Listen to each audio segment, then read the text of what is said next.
Welcome to The Explainer. Today we are going on a truly fascinating journey. We're going to look at the exact science behind how we learn, how we manage to perform under pressure, and how our brains are literally physically wired by the environments we're in.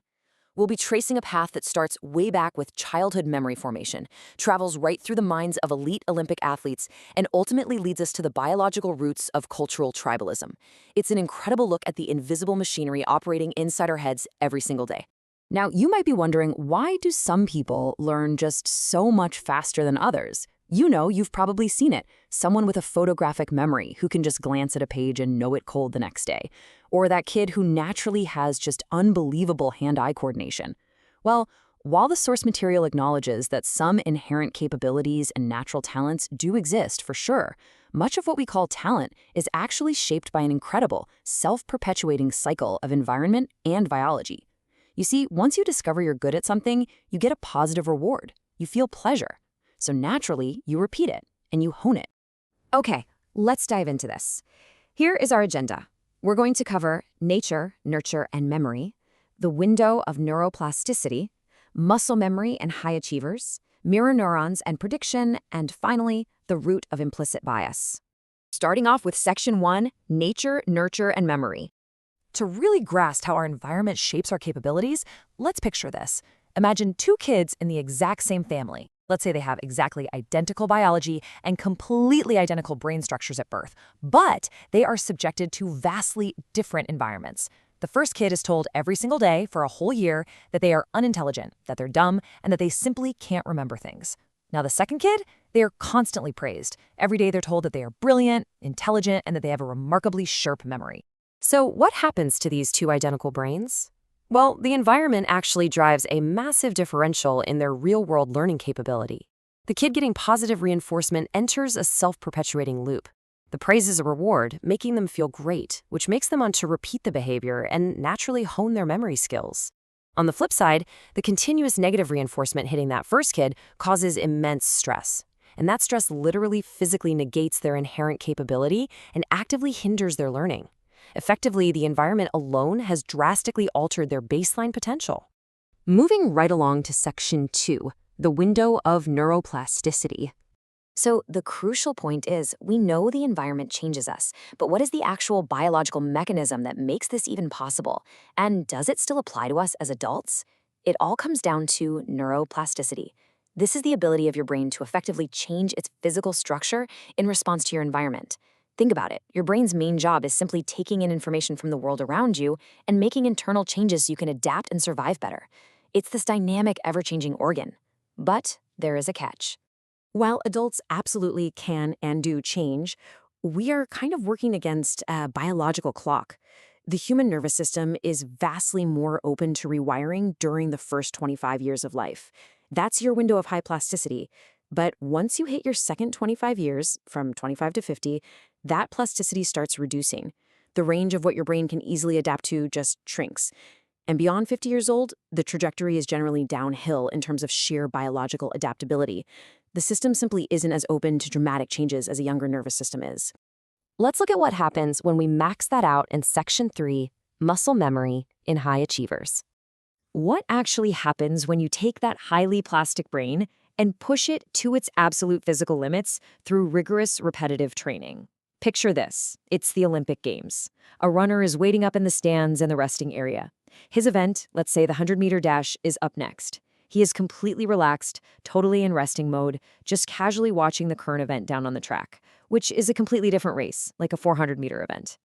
Suddenly, the officials down on the track ready the athletes for this other race. They raise the starting pistol, and then the gun fires.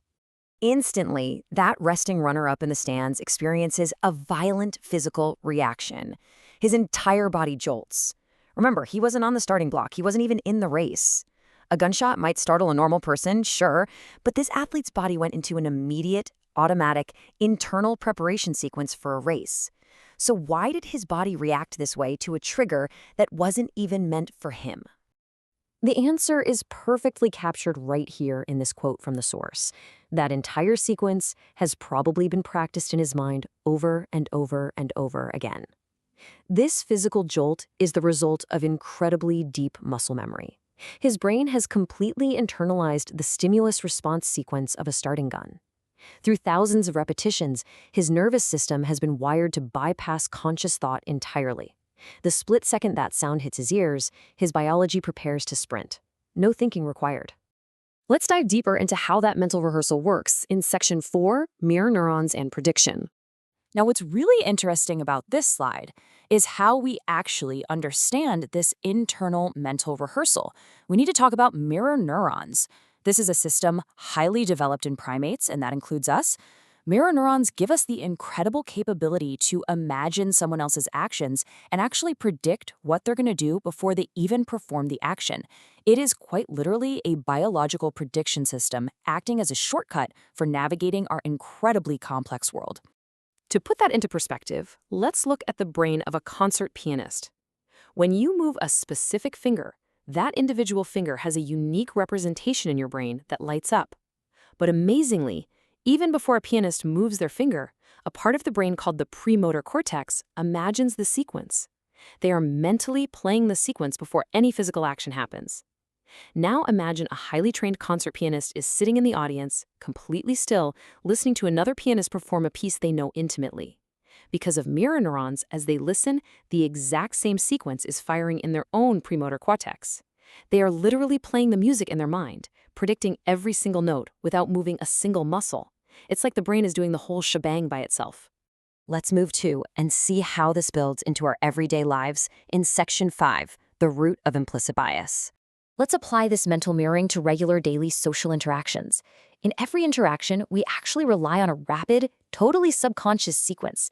We observe someone's behavior, our mirror neurons fire as we imagine their next move, and we predict their actions. Because we successfully predicted their behavior, we enjoy a smooth, comfortable interaction.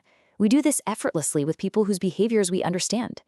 Mimicking and predicting potential actions makes our conversations incredibly easy. But watch what happens when we change the variables. The source compares two distinct scenarios for us. First, imagine two individuals from India interacting.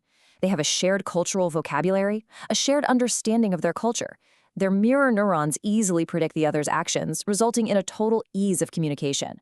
Now contrast that with interacting with someone from Indonesia who doesn't speak a shared language, like English or Hindi. Suddenly, that cultural context is missing. Our biological prediction system struggles. It just stalls out. We find it much harder to predict their actions, making the interaction inherently more difficult, and honestly, initially uncomfortable. And this brilliantly illustrates a really profound biological truth.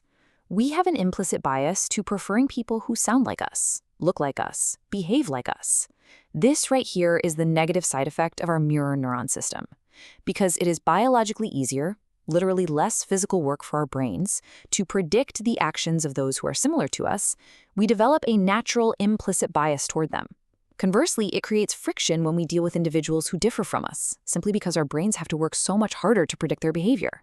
Which leaves us with a truly fascinating question to ponder.